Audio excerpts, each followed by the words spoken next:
Don, guys give a little background about your operation. Tell us a little bit about yourself. My name is Michael Lucky. Is this turned on? Can you guys hear him? Yep, now it's on. There, the light changed. My name is Michael Lucky, and I'm from Columbus, Nebraska, where I work on an operation that my dad owns. We have a 2,000 head finishing barn that I take care of on a day-to-day basis. I'm a little limited right now because I got my foot elevated for a different reason. But right now we're going through and checking new pigs into the barn over the course of the next week. Graduated from the University of Nebraska. We put up the hog barn as a vehicle for me to come back and join the family operation. Since then, we've gone through and diversified a little bit more, and we have a custom spraying business that I run also, and started doing a little bit of trucking. So we have hogs, we have some cattle, we have a row crop operation, and then other different avenues that we all take part in. I'm Bill Lucky. We built a custom feeding floor in 2003. So it's been going for 15, 16 years now. I actually went into Iowa in the late 90s with a feed company looking at opportunities of putting up a barn, and didn't do it at that time. We did it in 2003. The price was, I thought, was high then, but it's gone up considerably since then, because we put up another barn 4 years ago, I believe it is now, for our own production, and our cost per pig was twice as high as what it was back in 2003. So in our operation, as Michael stated, we have a 2,000 head barn that we custom feed for another producer, and then we also have a 1,000 head barn, and then we have a nursery, and we rent a modified open front from a neighbor. We used to rent several modified open fronts from other neighbors, but then we built our own barn at our own location. We were able to utilize the manure from the custom fed barn and our own 2,000 head barn and our nurseries, so that we can utilize that manure for the crop production. And that's been a very beneficial thing to do. We have a few neighbors who, if we ever have any excess manure, they're more than happy to pay for the application cost and to apply the manure onto their ground. Like I said, this has been going on for 15, 16 years. A lot of people say you have to have a written contract and everything. For 15 years, we've never had a written contract. It's been a handshake. I've known the people who we've done business with, and sometimes a written contract is fine, but if they don't have money to pay me for the services that I provide, then a written contract isn't going to do any good either. And we've always had just a handshake and a general understanding of if something needs to be done, we communicate that back and forth so that we know where we stand and how we're going to handle the situation. Michael's active in pork producers. I'm active in the pork producer organization. I've been on the National Pork Producers Council Board of Directors. I'm presently on the Swine Health Information Center, SHIC Board of Directors, and I was just elected to the National Pork Board back in March. So Michael's on the state level, so we do keep active in other organizations as well as in our community, being part of the Chamber of Commerce, active in our church, things like that too. So I think that's very important that we are part of our community when we're in agriculture, to put a face to the industry. I probably rambled on too long, but You're the seasoned veteran on the table. My name's Chad Haberman. I live about 60 miles north, just shy of the South Dakota border. I farm a little less than 600 acres. I'm the 5th generation. I live in a house my great-great-grandfather built, and I guess I'm looking at opportunities to keep the farm going. So at this point, I feel getting involved with custom feeding for somebody is my way of keeping it alive, because we did have a small dairy, and if anybody's ever dealt with dairy, it got to the point where you can only bleed so much money. So I had to do something different, and I feel doing this will keep me and hopefully my next generations to be active in it. So that's why I'm here. That's my ultimate goal, I guess, is to stay in it and keep on moving on. I am Kayla Johnson. We are a little north of Ames, Iowa. This is my husband Luke, and I'll let him do the rest. I guess we still dairy, and then we contract grow hogs in Story City, I guess. So, yep, do row crop. So. I don't want these two to make noise. Hi, I'm Melissa Dorr. This is my husband Justin Dorr. We wear many hats. We farm row crop. We have stock cows. We custom feed. We used to custom feed for the mash offs. We now custom feed for pillin'. He's also in the military. We came across having a hog barn. He had been gone for a couple months, and our cash flow just needed a little bit more. And so when he came home after being gone for training for a couple months, I gave him the idea of putting up a hog barn.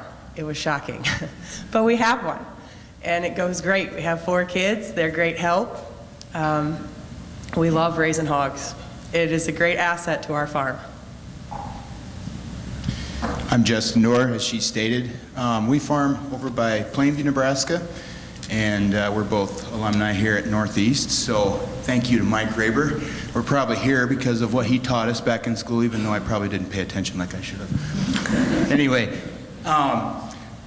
Melissa and I, we both grew up raising hogs. I started managing a farrowing barn when I was 10 years old, and she did farrow to finish when she was young as well, so we've been doing this for a few years now. This is your opportunity. If you guys have questions in the audience, feel free to raise your hand, and we will bring you a microphone. No, you don't want to ask a question? Justin, I just want to say thank you. For your service. Yes.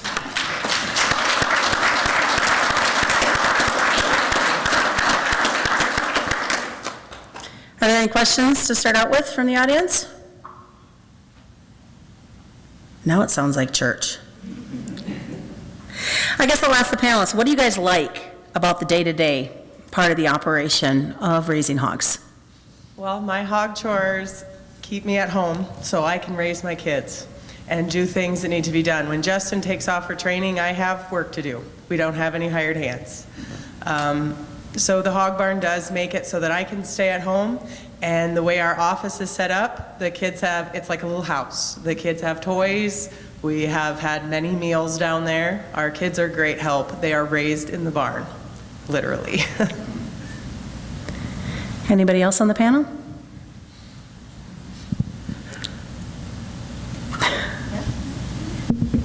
Yeah, I'll always comment. Okay, well, we'll keep one down there. I think the best thing is working with the family. We have 4, my wife and I, Nancy, we have 4 boys. So they've all taken apart, whether it be in the, having one son who has a cow-calf operation, takes care of the cattle on the place.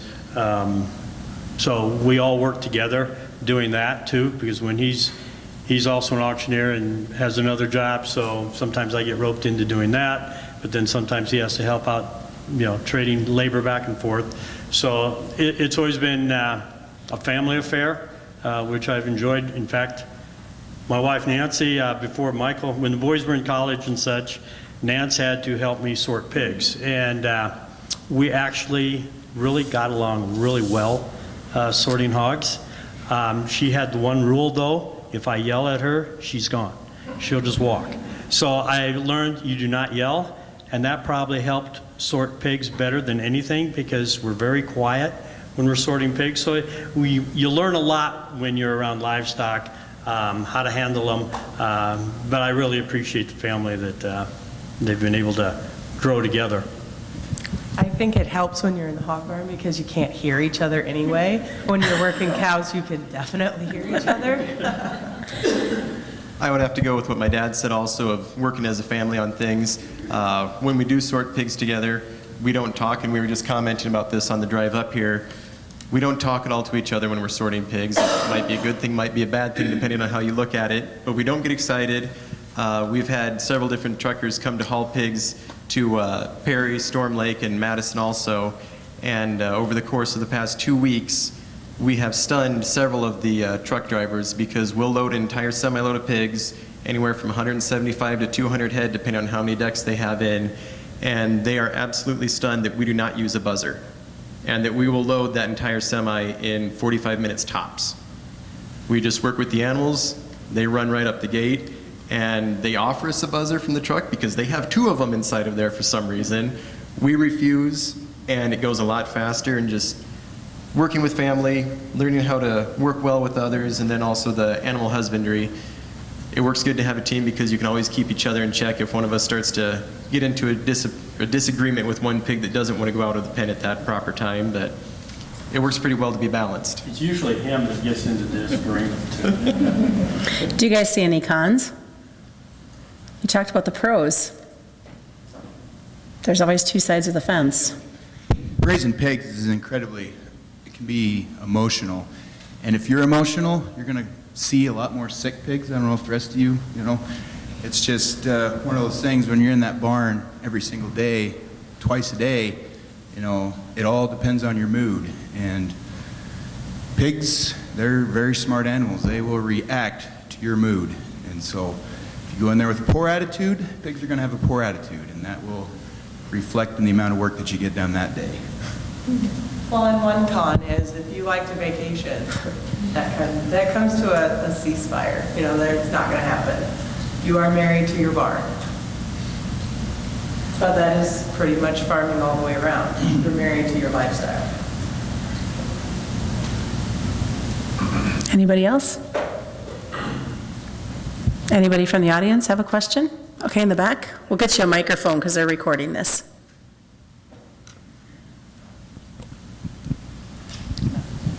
Mr. Lucky, all your years of being in this industry, if you had to give one piece of advice to somebody who is looking to add to a row crop operation or a cow-calf operation, something that they're looking to add a barn to, what would that piece of advice be?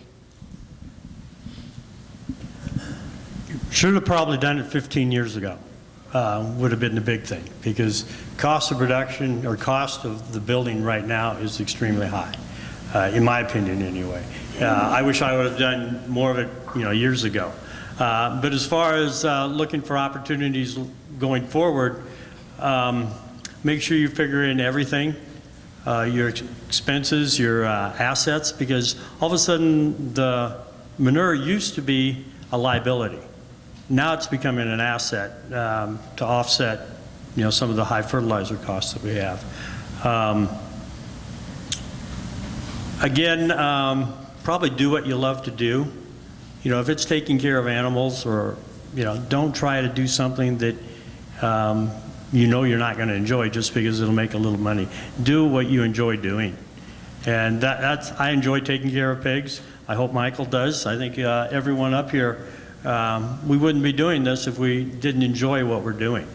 And I think that's what we have to always remember, is to do something that you enjoy doing, whether it be taking care of chickens, doing row crop, whatever it may be. Do what you enjoy. Any other questions? Let me ask you guys this. What kind of conversations should you have before you either put up that first barn or add to the barns that you currently have?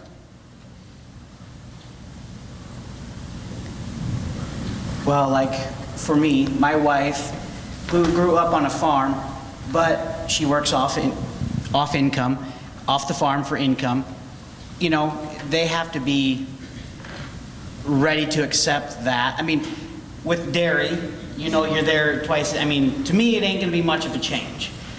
But they have to accept the fact that there's going to be people that don't like it. There's going to be all them negative, ideas that people have. And she has a hard time with those kind of things, comments from people. And I'm like, nothing we do is going to be 100% happy to everybody. So we're actually in the infant stages of putting up the barn. I mean, we haven't even started yet. But getting your wife, for me, it wasn't that big of a deal, but I think both of you really accepting it and knowing there's going to be challenges, I think is probably the main thing. Without your spouse being on board with you, I don't see how you can do it. Going off of that, I'm not his wife, but I am his wife. I grew up with zero egg background, none. So when we got married, it was all dairy, and that was hard for me because it's so rigorous. It's schedule, this, that, whatever. But when he said he wanted to do pigs, I thought, okay, what's one more thing of livestock? Like, whatever, we're already tied to the farm. And the nice thing about the pigs is you still have to take care of them and chore them, but it is a little more flexible than the dairy or other things. Some days I teach first grade, so I have meetings in the morning or whatever, and he'll run our little one to daycare, and then he can still go do the chores. It's not, hey, we got to get to the farm and milk the cows on schedule or whatever. So I guess going off what you said too, it is important that you're both on board with it. The neat thing for me, not having any background, is watching him just, I guess, live out his passion and his dream. He loves what he does, and that's cool to see. I guess the one thing you have to still remember is you still have to take some time off, because I think you can do a better job if you take a little time off once in a while in order to sort of recoup.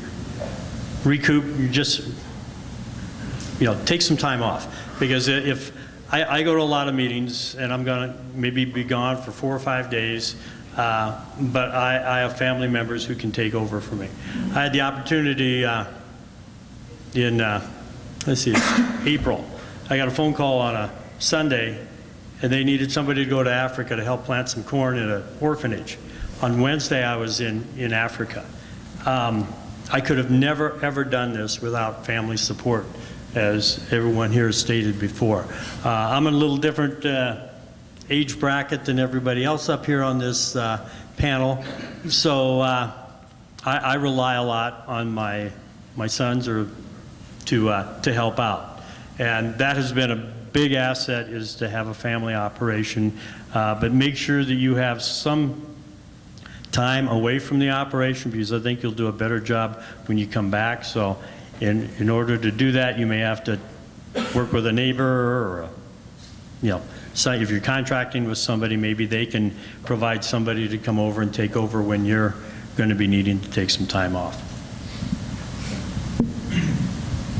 Any questions from the audience? So who do you guys talk to when you've made that decision as a family? Who do you guys suggest? Who do you have that next conversation with?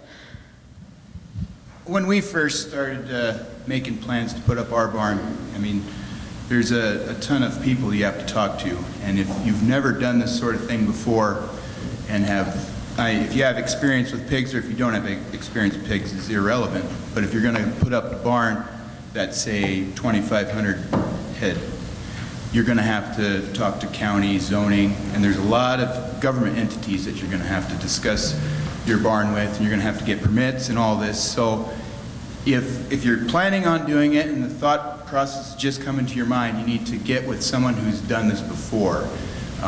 My advice to anybody who's thinking about it, don't get in a huge rush, because there's a lot of steps that need to be taken before you can start putting up walls or laying concrete. So if you have access to someone, and I think everybody up here would be happy to visit with you on a one-on-one basis, don't get in a rush, talk to people who've done it, that way you know what government entities to speak with before you go and just start putting up a hog barn.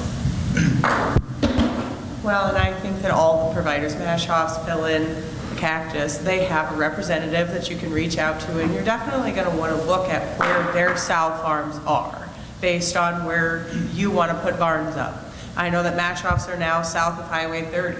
So north of Highway 30, I don't know how far Cactus goes or how far Pillin will go, but you need to look at what is going to fit your needs the best, where your pigs are going to come from, because not all pigs are created equal. They are not. Not all providers are created equal. Make sure you do your homework. Make sure you know who you're raising pigs for and what standards they have for raising those pigs. Before you present all this to your banker, you're going to want to have a good plan. I guess for me, I only live a few miles from Yankton County, and they had a lot of controversy with a handful of guys that were putting up barns in this past year, and I knew every guy that was putting a barn up, and I actually talked to, before I talked to any integrator or anything, I talked to them and a couple guys that already had hog barns up. That was my first conversation, is the people that are doing it and the people that were in the process of doing it. You know, is it worth it? Is everything that the salesmen are telling you, is it true? I mean, I'm the kind of believer I'd rather talk to somebody that's doing it rather than take somebody else's advice. Then I went to the banker and said, looking at what I got, would this work? And I've talked to 3 banks, and they're all like, yep, if I do it, you should do it, you got to do it. So that's where I started. I guess always talk to other growers. They have a better idea. They've done it longer than you have. Always talk to friends that have done it. That's the biggest thing. Used to help us out. And then also talk to your banker, because they know a lot too. I mean, talk to them. They might know other integrators in the company that might suit you better. So get on the same page with everybody. We put up our barn 15 years ago, and we're in Platte County, no zoning. Had to go through the DEQ process, the engineering, all that kind of thing. Thought it was, I've been living on that farm ever since I was born. Had hogs, cattle, all the time on this place. And you think, this should be no problem. But we had some people who were against it. So be prepared. You're going to have some tough skin. Don't let that discourage you if 1 or 2 people say, oh, we don't want it here. If you do things right, you know, according to your zoning commission, zoning board, everything is done right, you should be able to go ahead with the project. But don't give up if one neighbor says, oh, I don't like this. You know, you have the right to do what you want to do, and make sure you do it right in the first place, because that's going to be very important. You know, you're almost at any project that goes up, somebody's going to have some negativity toward it. Just be tough. Speaking of neighbors, how do you get that conversation started so you're off on the right foot and they understand what you guys are going to be doing on your operation? Well, for us, it wasn't hard because everybody has raised hogs, has grown up with diversified farms. For us, it wasn't hard. And we live a long ways from town. It really wasn't a hard conversation to have. And we had a lot of interest from neighbors.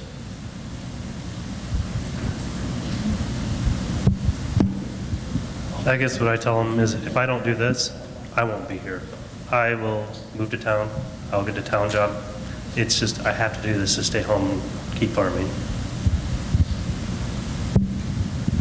I guess for me, there are at least a half a dozen very close neighbors. Fortunate thing is, like I always say, we were here first because we were the first ones there in 1858. Y'all come after us, so. But everybody in our community has always been there. I mean, we've always been neighbors. And kind of like what he said, if I don't do this, you've seen the milk cows are gone. If I don't do this, I don't know what I'm supposed to do to be active on the farm.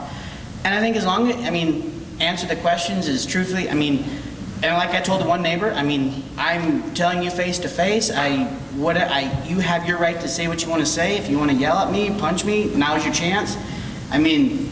There's no secrets, this is what I want to do. And quite honestly, I didn't have any issues. Some of them, yeah, they're not jumping up happy about it, but just everybody knowing each other helped me. Well, I'm going to have a little different thought on this. We did ours over 15 years ago, and I thought, that was before there was much controversy over any of this. And I didn't think it'd be any problem. I told a few people, and when they read it in the paper that I was going to be putting up a barn and everything, a few people came and asked me. They said, we don't like it, but they wouldn't probably fight me too much on it.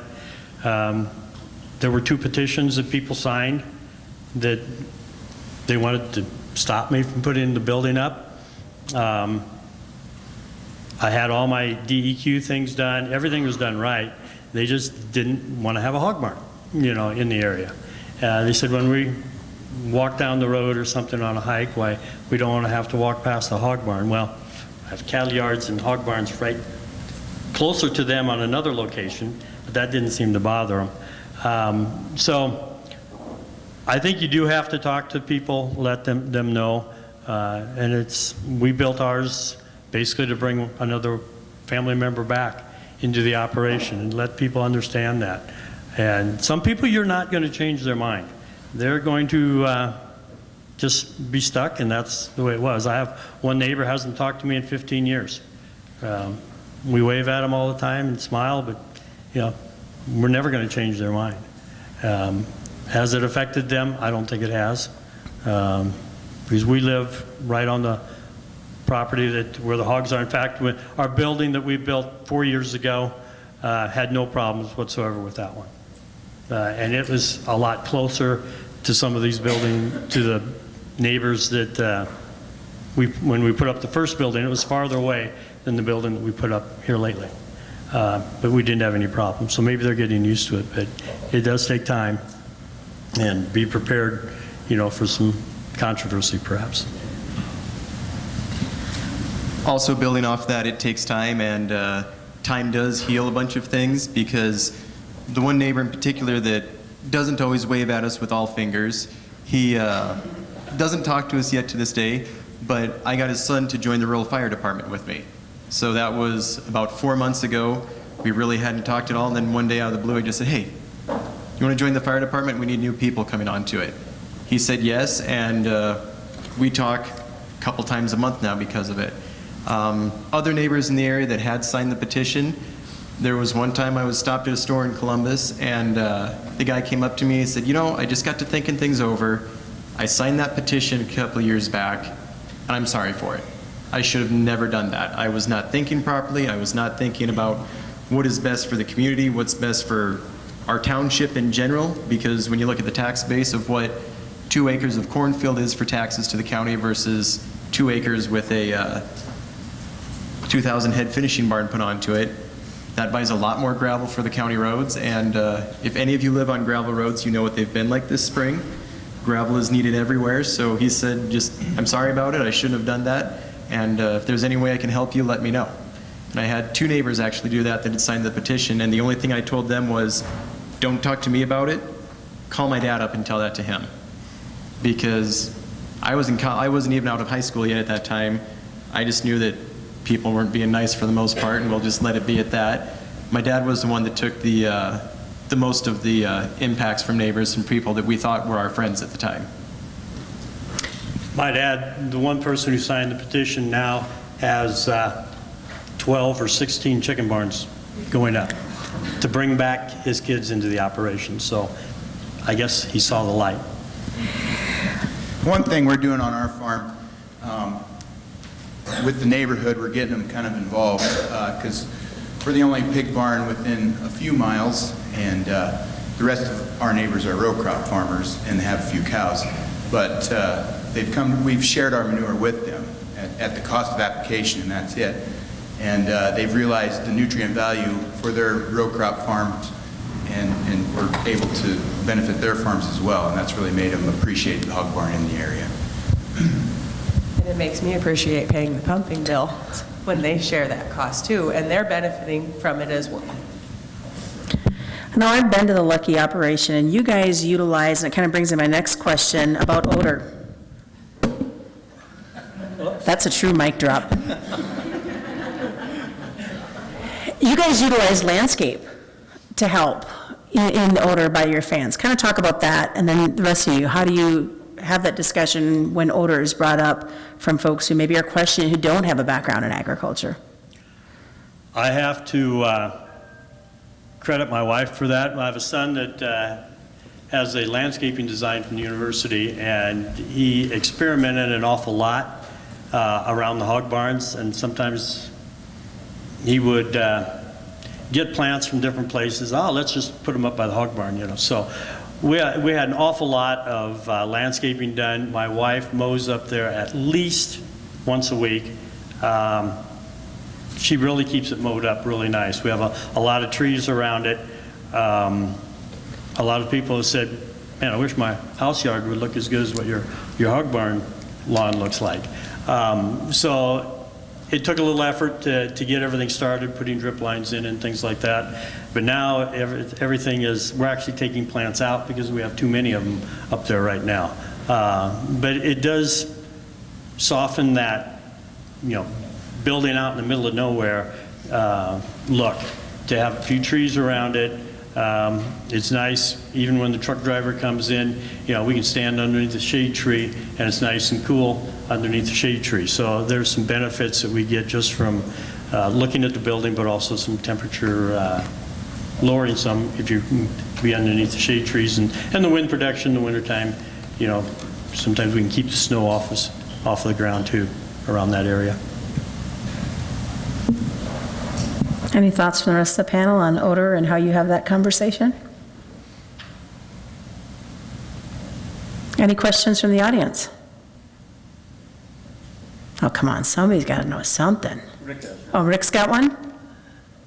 So some of you have touched on this already, but I'm wondering if there's a piece of information or specific advice that you would have liked to have gotten earlier in the process of putting up the building, or if those of you who are looking into that have a piece of information that you're still looking for. I'll take that one, Rick. Doing your odor footprint is something that we did perhaps after the fact. And I'm not sure that it was going 15, 16 years ago to the degree it is now. But I think that helps on siting some of these buildings and to see if you're going to be impacting your neighbors.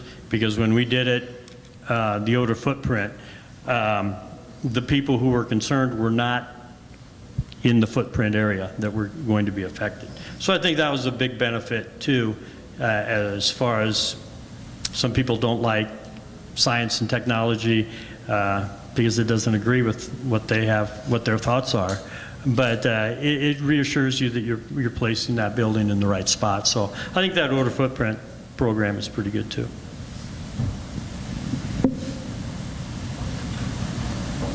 Any other questions in the audience? All right, over here.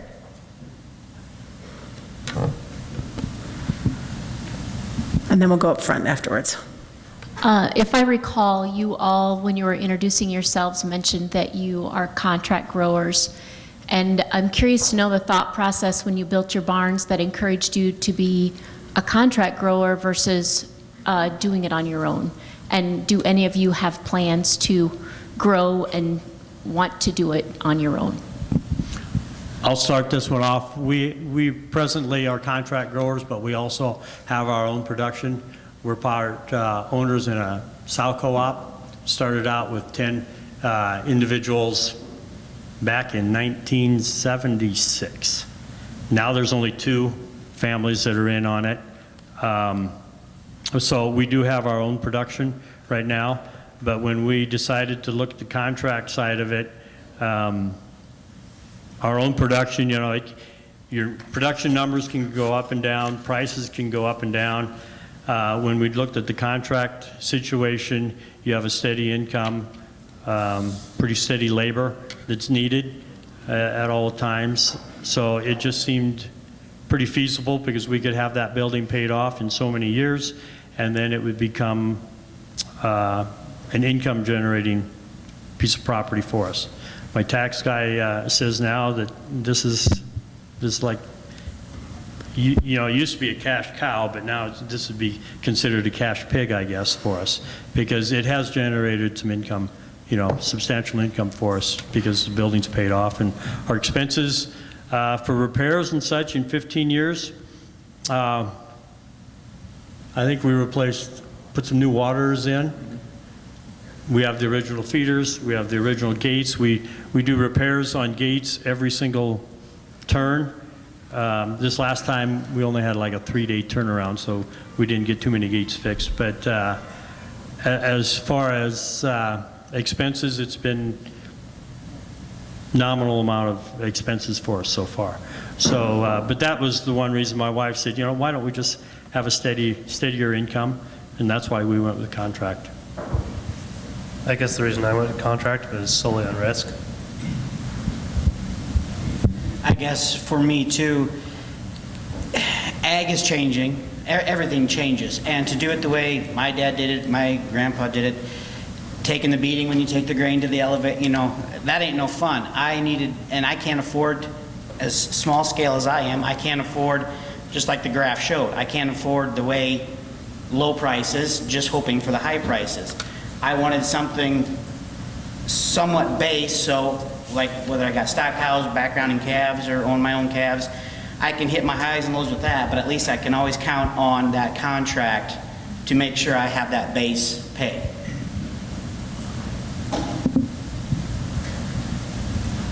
If we were to raise hogs on our own on our farm, it would be really tough to have any push on the slaughterhouses. I know it's a dirty word in the pork industry, but vertical integration obviously is real, and a little farmer can't compete anymore. You can't put together the volume of hogs needed to have any say at all, really. I mean, that's just the down and dirty of the industry today. So it takes a lot of risk out of it if we're contract growing for a larger company. We had one question up here at the front table. Well, and before we get to that, we paid $1 million for our barn. We can't also pay $1 million for the genetics.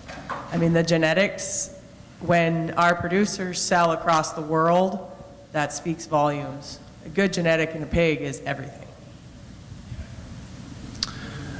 A lot of us in this room were at the National Pork Industry Conference in Wisconsin this last week, and one of the things that I heard in a lot of my conversations was Nebraska is the next frontier of pork production. And I think Dr. Dennis's slides indicated that obviously Iowa's the elephant in the room. They're the monster. South Dakota has picked up what we've seen, but Nebraska, I think there's great opportunity. So when you look across this room and you see vendors and you see finance companies and you see integrators, what can we do as people in that folk to help you or help producers get to the point to make the decision to put up a barn or talk about siting or zoning or whatever it may be? What, through your experiences that you have been through, gone through, and over the last 15, 20 years, what can we do to kind of help make Nebraska the next pork producing state in the nation? I don't think it's necessarily something that you can do. I know our experience was a great one. We look forward to putting up more barns in the future as our kids get older and show interest in coming home. I think that the biggest problem today is that the work ethic is not the same in the younger generation. I guess for me, as you talk to all these people, whether it's integrated, whatever company, and like I asked 3 different banks, I'm like, there's always a downside, they never talk about the downside, it's always good. You can do no wrong doing it. And I had a hard time believing it's really as good as you say it is.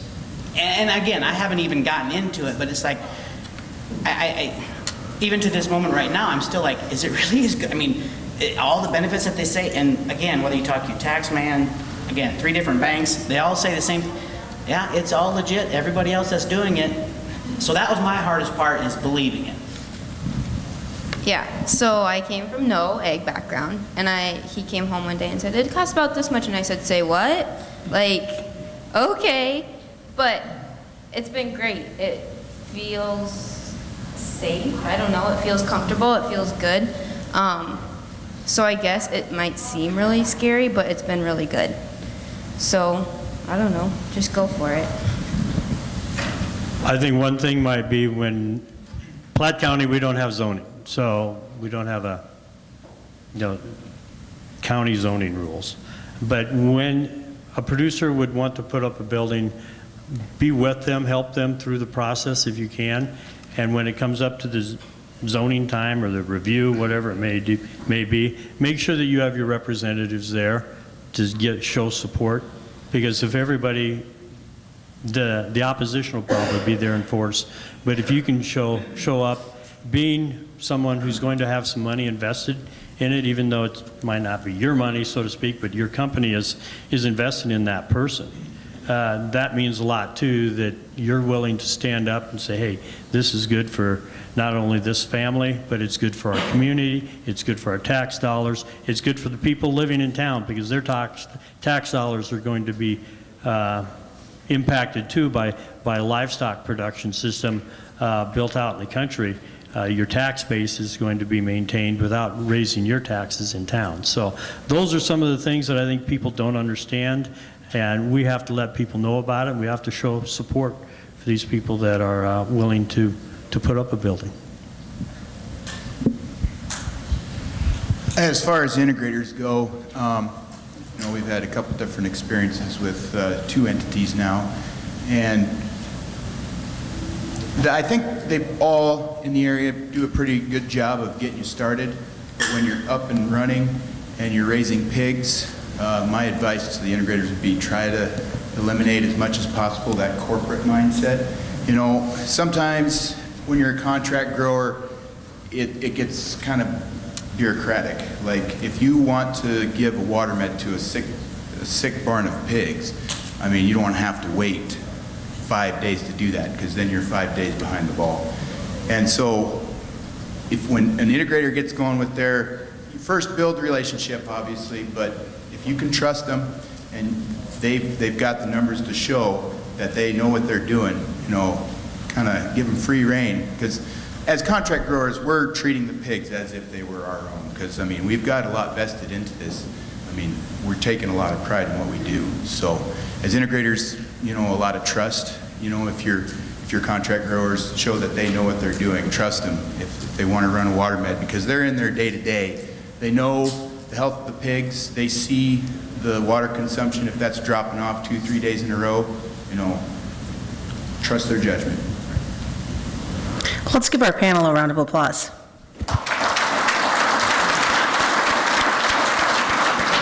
As we all know, those in ag, it's hard to sometimes step up and talk.